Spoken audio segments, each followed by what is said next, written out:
चार बड़े लीडरों के डेमोक्रेटिक आज़ाद पार्टी को छोड़ने के बाद कल डेमोक्रेटिक आज़ाद पार्टी के चेयरमैन ग़ुलाम नबी आज़ाद और उनके साथ में वाइस चेयरमैन ग़ुलाम मोहम्मद सरूरी और पार्टी के मुख्य प्रवक्ता सलमान निज़ामी और उनके साथ कुछ और लीडर बानिहाल में थे और उन्होंने बानिहाल में बहुत सारे बानिहाल के इम्पॉर्टेंट लोगों को पार्टी में शामिल करवाया। उसमें कुछ डीडीसी भी हैं जिन्होंने पार्टी ज्वाइन की है।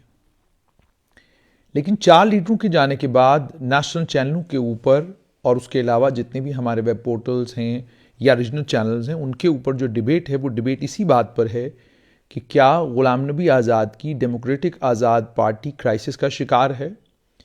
क्या ये मान के चला जाए कि ग़ुलाम नबी आज़ाद जिस दमखम के साथ जम्मू कश्मीर में आए थे, अब ग़ुलाम नबी आज़ाद के लिए आगे जम्मू कश्मीर में चलना बहुत मुश्किल होगा।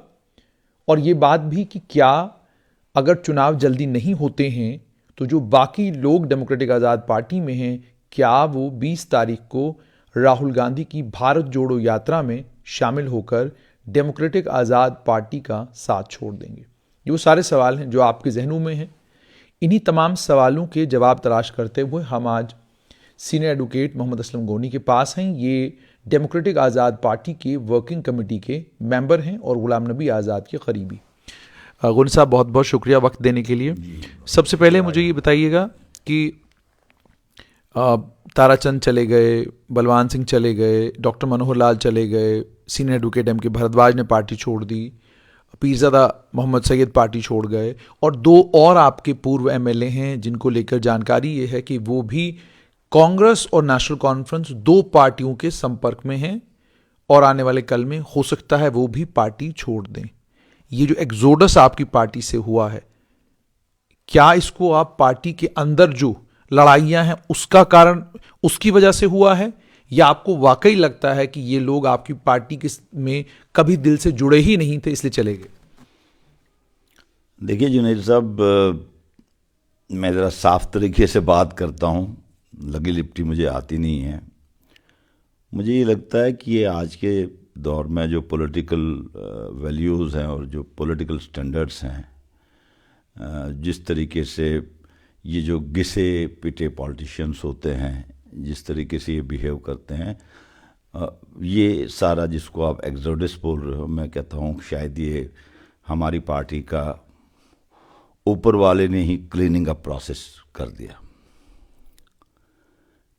मैं मानता हूँ कि ये सारे लोग जिनका आपने नाम लिया, ये अपने वक्त पे सियासी तौर पे बहुत अच्छी अच्छी पोजीशंस पे रहे हैं और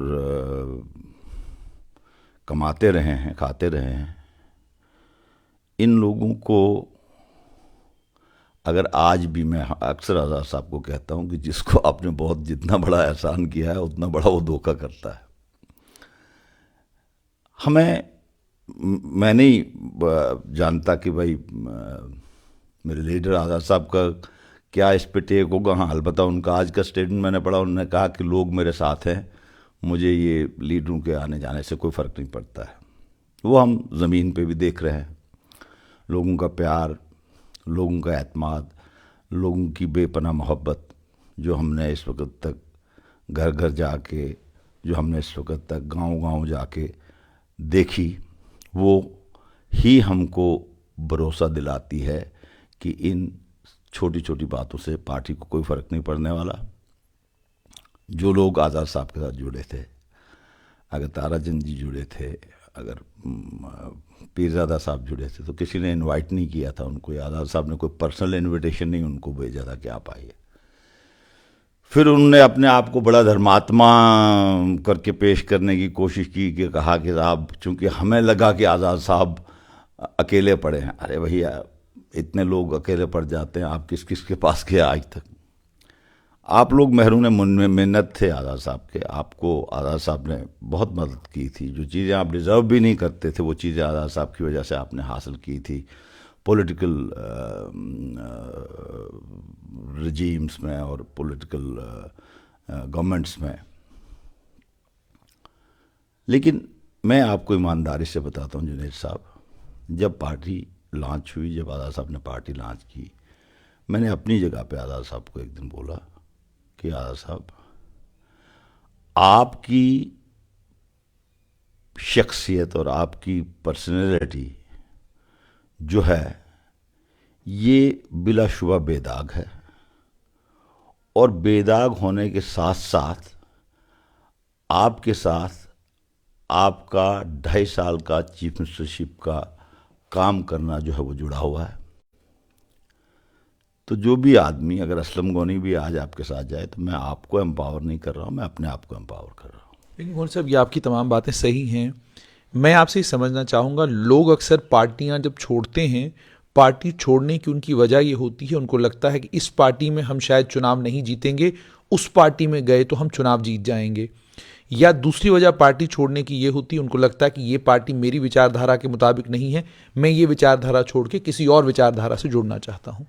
लेकिन जब डेमोक्रेटिक आज़ाद पार्टी से ताराचंद, बलवान सिंह, डॉक्टर मनोहर लाल, पीरज़ादा मोहम्मद सईद निकलते हैं, तो स्वर ये नहीं है कि विचार नहीं मिलते थे, स्वर ये नहीं है कि हमें गुलाम नबी आज़ाद से कोई दिक्कत थी, स्वर ये भी नहीं है कि हमें किसी और पार्टी में जाकर लग रहा है कि वहाँ पर हम चुनाव जीतेंगे। स्वर ये है कि पार्टी के अंदर जो लीडर हैं, ये उनकी आपसी लड़ाई है, आपसी रंजिशें हैं, जिसके चलते हमने पार्टी छोड़ी है। और आपके नेताओं ने भी उसको बोलने में कोई कमी नहीं की। उनने भी साफ तौर पर कहा कि हमने गुलाम नबी आज़ाद को कह दिया था कि भाई ये रहेंगे तो हम नहीं रहेंगे। तो मतलब साफ तौर पर ये समझ में आ सकता है, ये आपकी पार्टी की अंदर की दंगल थी जिसके चलते ये लोग निकल गए। नहीं, मैं आपको बताऊंगा, देखिए पार्टी में थोड़ा बहुत हर एक आदमी का अपना परसेप्शन होता है, हर एक आदमी का अपना सोचने का ढंग होता है, और हर एक आदमी की का काम करने का अपना ढंग होता है। मैं समझता हूँ कि जहाँ तक ताल्लुक़ है इस चीज़ का कि किसी के ऊपर इसकी इल्ज़ाम तराशी करना या किसी के बारे में बोलना कि एक आदमी ने दूसरे आदमी के लिए पार्टी छोड़ी, तो ये मेरे ख्याल में मुनासिब नहीं होगा, ना छोड़ने वालों के लिए और जो बाकी बचे हैं ना उनके लिए ये मुनासिब है कि ये कहना कि हमारी वजह से देखो हम कितने ताकतवर हैं, इस वजह से छोड़ा। ये मुझे नहीं लगता है कोई जायज़ बात होगी। इतने बड़े बड़े दिग्गज नेता थे, अपने आप में अगर समझते हैं तो, अगर ताराचंद जी समझते हैं बहुत बड़े नेता, फॉर्मर डिप्टी चीफ मिनिस्टर थे, बलवान सिंह जी कोई फॉर्मर लेजिस्लेटर थे। ये सारी चीज़ें जो देख के आपको मैं बताऊं कि ये इतनी छोटी बात पे कि कौन सी पार्टी है जिस पार्टी में आपस में तजाद नहीं होता है, सोच का तजाद नहीं होता है, काम करने के तरीके में डिफरेंस नहीं होता, हर एक पार्टी में होता है। ये लीडर कहते हैं कि आपने तजाद खत्म करने की बजाय जो है पार्टी से ही निकाल दिया। आप अगर देखिए ना, अगर आप देखेंगे किसी भी पॉलिटिकल पार्टी को लीजिए आप, जो रूल भी करती हो, जो छोटे मोटे डिफरेंसेस तो होते हैं उनमें, तो उनसे तो कोई पार्टी छोड़ नहीं सकता। और रादर उस आदमी को जिसको जो डिफरेंसेस रखे, सोच के डिफरेंसेस रखे, उन लोगों को तो ज़्यादा ये होता है कि हम ही सही साबित हो जाएं पार्टी में। लेकिन ऐसा कुछ यहाँ पर नहीं था। जिस वक्त इन लोगों को एक्सपेल किया गया पार्टी से, 3 लोग एक्सपेल किए चेयरमैन साहब ने after holding a meeting of all office bearers. 3 लोग, वो ताराचंद जी थे, बलवान सिंह थे, और क्या नाम है उनका, डॉक्टर मनोहर लाल थे। अब देखिए इसमें भी देखिए डॉक्टर मनोहर लाल जो हैं वो इनके साथ नहीं गए, और उस सिलसिले में भी हमको जो बाद में पता चला, उस मामले में भी आज़ाद साहब ने स्टेटमेंट दिया, गुलिस्तान पे वो आया, जिसमें उन्होंने कहा कि डॉक्टर मोहनलाल के बारे में कुछ मिसगिविंग क्रिएट हुई थी, जिस वजह से हमें कोई ऑब्जेक्शन नहीं कि अगर वो वापस पार्टी में आएंगे। We are very honest, we don't want to harm anyone, we don't want कि भाई।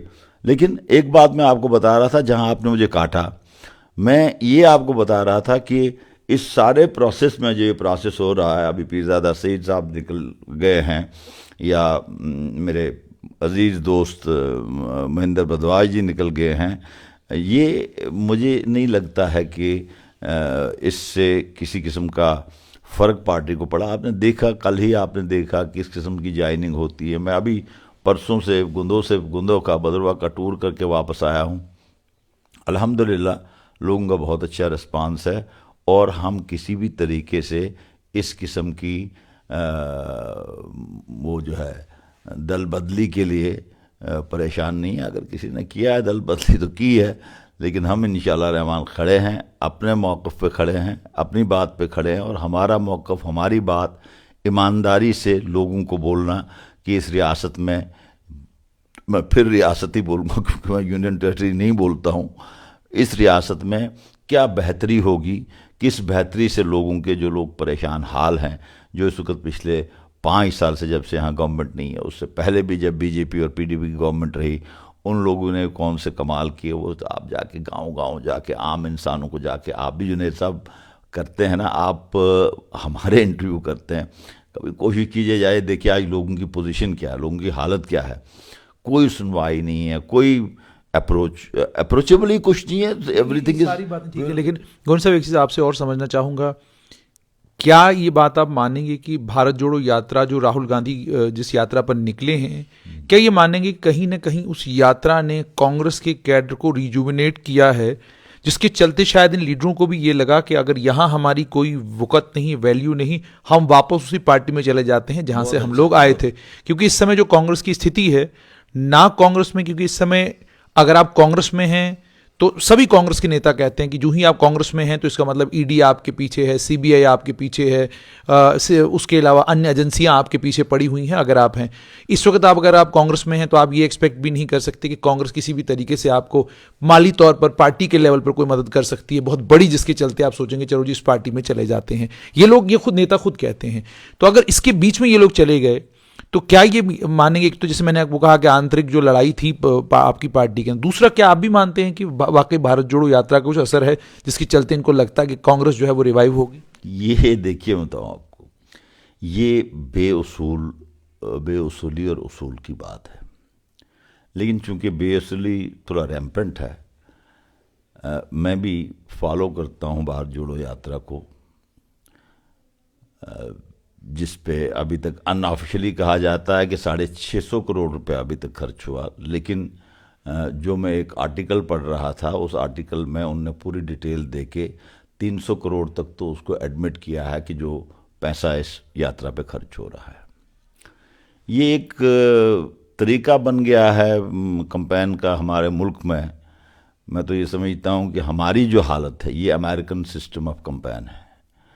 उसमें एक स्क्रिप्ट लिखा जाता है, उस स्क्रिप्ट के ऊपर एक्टर्स को एक्ट करवाया जाता है और उससे पब्लिक सिंपैथी गेन करने की कोशिश की जा रही है। और अगर आप गौर से इस भारत जोड़ो यात्रा को भी देखेंगे तो ये स्क्रिप्टेड स्टोरी है to gain sympathy of the people without really touching the basic issues.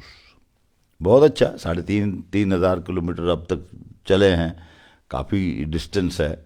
और इसमें ये वीक जो बिल्कुल सेल्फ सेंटर्ड पॉलिटिशियंस होते हैं, ये एकदम से देखते हैं कि यार पता नहीं बस अब इसी से धमाका हो गया। और ये सेल्फ सेंटर्ड पॉलिटिशियंस जो हैं, जिनको अपने इंटरेस्ट के अलावा और कुछ नहीं दिखता है, ये हमेशा आपके मुताबिक ही सही है कि ये हमेशा ढूंढते हैं कि कहाँ पे। देखिए, अब यहाँ पर जम्मू कश्मीर में जो कांग्रेस की सूरत हाल है, यहाँ पर तो कोई आदमी सोच ही नहीं सकता कि कांग्रेस में जाके मैं जीतूंगा, ये तो कोई आदमी नहीं सोच सकता। लेकिन हाँ, ये हर आदमी सोचता होगा, जो इन्होंने भी सोचा होगा कि 2024 में अगर हुकूमत बन जाएगी तो फिर बहुत बड़ी बात हो जाती है ना। सेंटर में अगर हुकूमत बनेगी तो फिर तो बहुत सारे रास्ते, बहुत सारे पद खुलते हैं, बहुत सारी जगहें खुलती हैं, तो ये भी दावेदार बन जाते हैं। ये तो अपनी रोजगार के लिए पॉलिटिक्स करते हैं ना, रोटी रोजी के लिए पॉलिटिक्स करते हैं। और ये चीज़ जो आपको खाली यही नहीं दिखेगी, यहाँ 4 लोग हमारे यहाँ से निकल गए, ये आपको बहुत जगहों पे जहाँ से ये चल रहे हैं वहाँ से ऐसे 4 लोग कई बार कई निकले होंगे, कई आए होंगे, कई गए होंगे। ये पॉलिटिकल फिलॉसफी में मैटर नहीं करता है कि और ये लोग पहचाने हुए लोग हैं जो अपने इंटरेस्ट के लिए पॉलिटिक्स करते हैं। और बदकिस्मती से मैं ये कहूँ कि most of the people do it for themselves. उनको कोई ज़रूरत नहीं है क्या है, लोगों का क्या मसला है। लेकिन मैं ये एक चीज़ समझता हूँ और आपके माध्यम से मैं ये पूरा साफ करना चाहता हूँ कि गुलाम नबी आज़ाद साहब को इसलिए नहीं लोगों ने रिसीव किया वेल कि उनके साथ ताराचंद जी आ गए। गुलाम नबी आज़ाद साहब को इसलिए लोगों ने वेलकम नहीं किया कि उनके साथ पीरजादा साहब आ गए। गुलाम नबी आज़ाद साहब को इसलिए भी लोगों ने वेलकम नहीं किया कि बलवान सिंह जी जैसे लंबे इंसान उनके साथ खड़े हैं। गुलाम नबी आज़ाद को उनके काम पे, उनकी शख्सियत पे, उनके उनके उनके नेशनलिस्ट करेक्टर के ऊपर लोगों ने एक्सेप्ट किया। गुलाम नबी आज़ाद को इसलिए भी नहीं एक्सेप्ट किया गया कि अभी तक असलम गनी इसके साथ है तो इसलिए उसको एक्सेप्ट करते हैं। ओ मेरे कहने का मतलब यह है कि हाँ, हमारे ऊपर एक जिम्मेदारी बनती है, हमारे ऊपर पार्टी के ऊपर एक फ़र्ज़ बनता है कि ये चीज़ें जो ये क्लीन अप प्रोसेस हो गया, जैसे मैंने आपको शुरू में ही कहा, जो ये क्लीन अप प्रोसेस हो गया, इसमें हमारी पूरी से पूरी कोशिश होनी चाहिए कि जितने बेहतर, जितने साफ चेहरे हम सामने ला सकें, वो साफ चेहरे हम लोगों को दें ताकि हमारे कॉल और फैल में तजाद नहीं हो। जैसे आपने कहा कॉल और फेल में तजाद नहीं होना चाहिए। गोनी साहब, भारत जोड़ो यात्रा के करीब आते आते खबरें ये भी आ रही हैं कि आपके खेमे से लगभग 2 से 3 लोग और ऐसे हैं जो पूर्व विधायक हैं, शायद वो भी राहुल गांधी की भारत जोड़ो यात्रा में कांग्रेस में शामिल हो सकते हैं। अगर ऐसा होता है तो ये बहुत बड़ा एक्सोडस होगा, और ज़मीन से आप कहाँ से लीडर निकाल कर लाएंगे जो डेमोक्रेटिक आज़ाद पार्टी को मजबूत करेंगे और आपको चुनाव जितवाएंगे? आपको क्या लगता है कि ये जो चेहरे आपको 200-300 चेहरे रियासत के मैप पे दिखते हैं, जो यहाँ से वहाँ और वहाँ से यहाँ जाते हैं, आपको क्या लगता है कि इनके अलावा इस रियासत में टैलेंट नहीं है? आपको क्या लगता है कि इनके अलावा इस रियासत में सियासी सूझबूझ रखने वाले लोग नहीं हैं? बहुत ज़्यादा हैं। और मेरे ख्याल में सबसे बेहतर है, इट्स मैटर ऑफ अपॉर्चुनिटी मिल जाए तो हमको तो इस वक्त भी यहाँ पर, मुझे नहीं लगता, मैं देखता हूँ जिस वक्त आम साथियों के साथ बात करता हूँ, वहाँ पर छोटे नौजवान लड़के जो पीएचडी हैं, एमए हैं, एमफिल हैं और डिफरेंट इवन प्रोफेशनल लाइन से हैं, उनकी सूझबूझ, पॉलिटिकल सूझबूझ आज के दिन में समझता हूँ बहुत बेहतर है। देखिए, आपने इस इंटरनेट ने और इस सोशल मीडिया ने बहुत आसान कर दिया है सारी बात को समझना, बहुत ही सिंपल कर दिया है इन लोगों को समझना कि भाई क्या सही है क्या गलत है। मैंने तो बल्कि, यानी आप ये कह रहे हैं कोई फर्क नहीं पड़ेगा? कुछ नहीं। देखिए, जो जाता है वो कौन होता है? भगोड़ा ही होता है ना। अब वो किस रीजन पे जाता है, किस रीजन पे नहीं जाता है, और उस वक्त जब जाता है जब इम्तिहान का वक्त हो। लेकिन गोनी साहब, आपके ऊपर ये इल्ज़ाम भी पार्टी के ऊपर है कि जब गुलाम नबी आज़ाद जम्मू कश्मीर आए तो जम्मू संभाग में लोगों को लगा था कि विपक्ष की भूमिका में गुलाम नबी आज़ाद नजर आएंगे, और जो एंटी इनकम्बेंसी यहाँ पर है उस एंटी इनकम्बेंसी का सीधा सीधा फायदा गुलाम नबी आज़ाद को होगा, और वो जो जनसमूह गुलाम नबी आज़ाद के साथ चल पड़ेगा वो विपक्ष के तौर पर उभरेगा और जम्मू कश्मीर के लोगों को विपक्ष मिलेगा, विपक्ष, एक जोरदार विपक्ष मिलेगा। लेकिन अब लोग ये इल्जाम लगाते हैं कि विपक्ष तो मिला ही नहीं, आप तो डोडा, बारामूला और अनंतनाग जाकर सिमट गए। आप देखिए ना, अब देखिए यही चीज़ है ना जुनैद साहब, थोड़ा सा आप भी हमारे बारे में कुछ थोड़ा परसेप्शन साफ करा कीजिए। देखिए, जिस वक्त से ये पार्टी लॉन्च हुई, इमीडिएटली सर्दियों का मौसम शुरू हो गया। अब सर्दियों के मौसम के आने तक ज़रूरी बात तो यही थी ना कि मतलब मान लीजिए अगर हमने नवंबर में डिस्ट्रिक्ट डोडा के कुछ इलाकों में जलसे किए तो वही टाइम था वहाँ जलसे। आज आप कहेंगे कि इस बर्फ़ में जब वहाँ पे लोग भी, मैं अभी गोंदों में था तो वहाँ पे इक्का दुक्का ही लोग मिलते थे क्योंकि सब लोग यहाँ जम्मू चले आते हैं। वहाँ पे मुझे कहा उन्होंने कि साहब यहाँ पे आजकल लोग हैं नहीं। भद्रवाह में इक्का दुक्का कहीं बाजार में लोग मिलते हैं, सब लोग यहाँ आते हैं सर्दियाँ गुजारने के लिए। वो कि वहाँ पे मौसम मुझे लगता है आज भी यहाँ से अच्छा है, लेकिन एक परसेप्शन है कि गर्म इलाका है, गर्म इलाके में लोग आ जाते हैं। ये जो आपने बात मुझे कही कि जम्मू, हमने और आज़ाद साहब के बिल्कुल जहन में क्लियरली हमने बात की। उन्होंने हमेशा ये कहा कि भाई ये हम करें जब पूरी सर्दी शुरू हो जाएगी, जिस वक्त हम, जो हमको प्रॉपर टाइम होगा कुटवा में करने का, उधमपुर में करने का, ये एरिया तो इसीलिए टच नहीं किया अभी तक क्योंकि ना अभी जैसे आज आपको क्या नाम है, जनवरी के सेकंड वीक में जाने वाले हैं हम।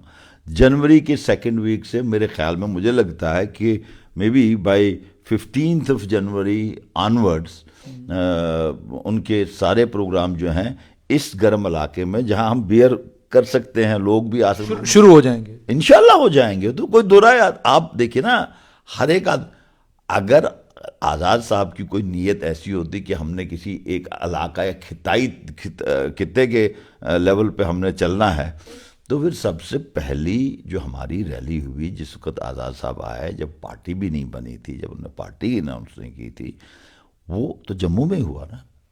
ठीक, जम्मू में हुआ ना, और मेरे ख्याल में तमाम जलसों से बड़ा जलसा जम्मू में हुआ। ठीक। अब सवाल ये है कि भाई आपने ये एक काफ़ी जो आपने सवाल किया, काफ़ी लोगों ने मुझे वैसे भी थोड़ा इशारतन बोला, लेकिन मैं कहना चाहता हूँ आपके माध्यम से कि अगर आपको टंगधार जाना है 5 मिनट के लिए, आपको कुपवारा जाना है, अब कुपवारा टंगधार, अब इस चिलाई कला में तो आप जा नहीं सकते हो। तब भी आज़ाद साहब आज के दिन में भी, आपको किसने बोला कि भाई वो उधमपुर में थे, वो उधमपुर में बानिहाल में थे, बानिहाल में नहीं थे, वो श्रीनगर में ही सारा सिलसिला हुआ, वो श्रीनगर में सारा सिलसिला, वो आज भी श्रीनगर में बैठे हुए हैं। मतलब जो कि बाकी लोग सब चले जाते हैं अपनी गर्मियाँ सर्दियाँ गर्म इलाकों में गुजारने के लिए।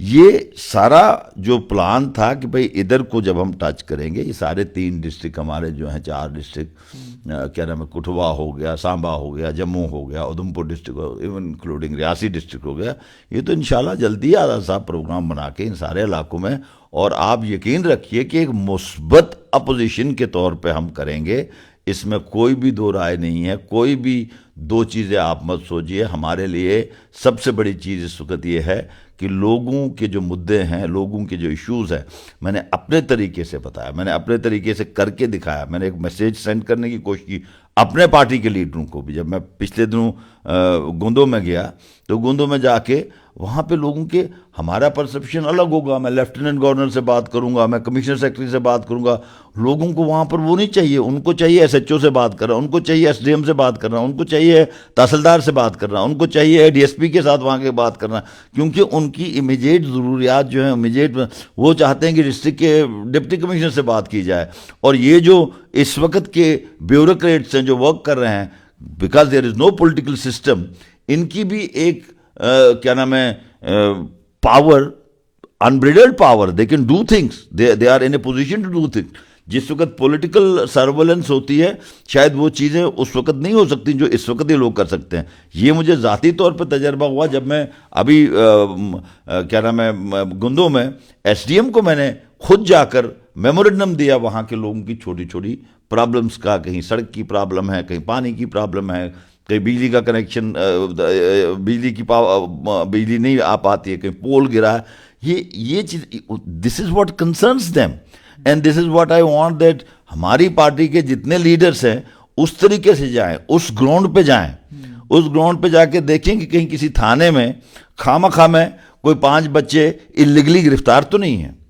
अगर उनका कोई आता है जो उनके नाम उनके लिए मदद चाहता, तो मेरा वहाँ पे लोकल लीडर जो है वो वहाँ पे जाके उसकी रिप्रेजेंटेशन करे, वो रिप्रेजेंटेशन करे।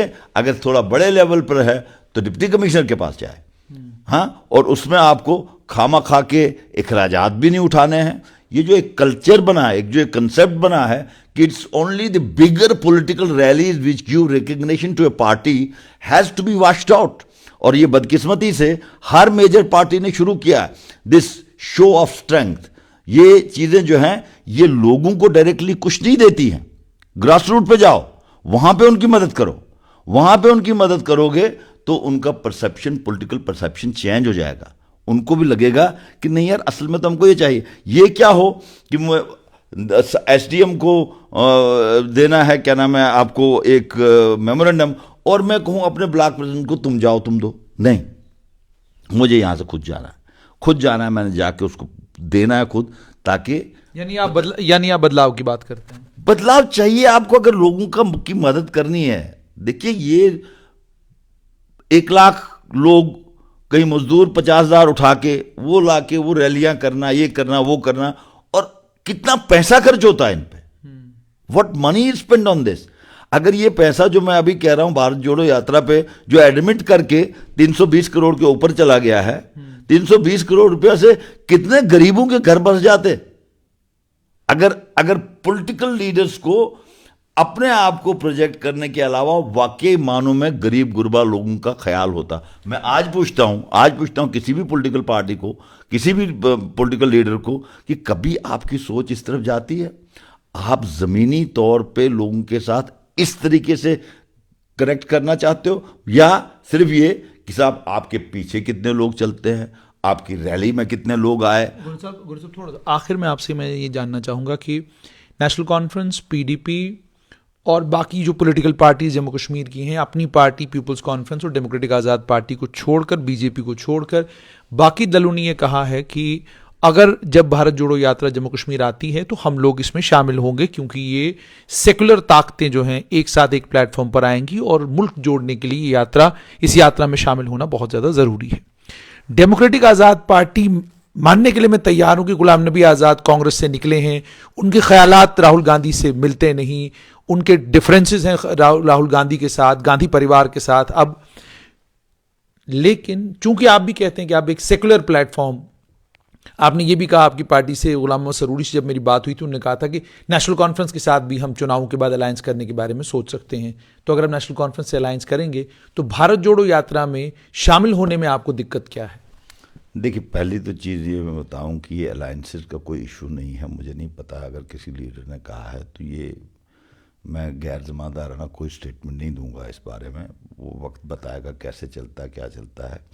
मैं तो ये समझता हूँ कि जो भी हमारे ऊपर, हमारी नीयत साफ़ है।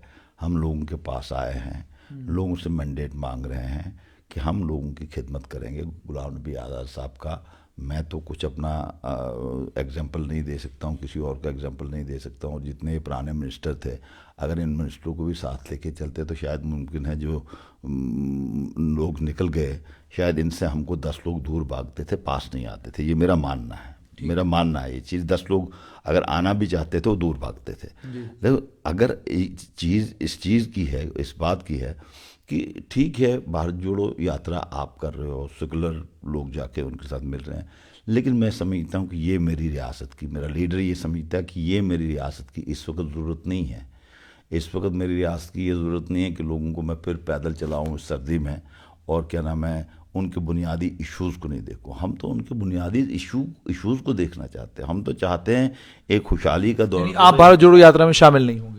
नहीं, उनको वो कर रहे हैं, उनको करने दीजिए। हम अपना काम कर रहे हैं, हम जा रहे हैं, लोगों के पास जा रहे हैं, अपने हिसाब से जा रहे हैं। आज़ाद साहब इस वक्त कौन सी जगह पे, मुझे आप बताइए, ईमानदारी साहब, जुनेद साहब, इस वक्त लोगों में डेमोक्रेटिक आज़ाद पार्टी के सिवा चल कौन रहा है, मां सिवाय बाकी वो क्या नाम है, ड्राइंग रूम पॉलिटिक्स करने के बगैर लोगों में कौन जा रहा है? इस वक्त बीजेपी भी मुझे दिखाइए कहाँ पे विजिबल होती मां सिवाय इसके कि कोई ऐसे झूठा स्टेटमेंट दे दिया कि साहब ये प्रोजेक्ट हमने शुरू करवा दिया, वो प्रोजेक्ट हमने शुरू करवा दिया। अरे भैया जाओ ना यार, हालत देखो, लोगों की हालत क्या है। लोगों की हालत ठीक नहीं है जुनेद साहब, लोग बहुत परेशान हैं। लोगों की छोटी छोटी मुश्किलात जो हैं वो उनके लिए वबाल जान बन गई हैं। ये चीज़ों के लिए हम कहते हैं कि जितना जल्दी यहाँ पर एक पॉलिटिकल एस्टेब्लिशमेंट बनाते हो, उसमें हम आए, कोई और आए, जो लोगों को मर्जी हो, क्योंकि people are supreme, power is all with them. लेकिन उनको वो पावर तो एक्सरसाइज करने की इजाजत दो ना भाई।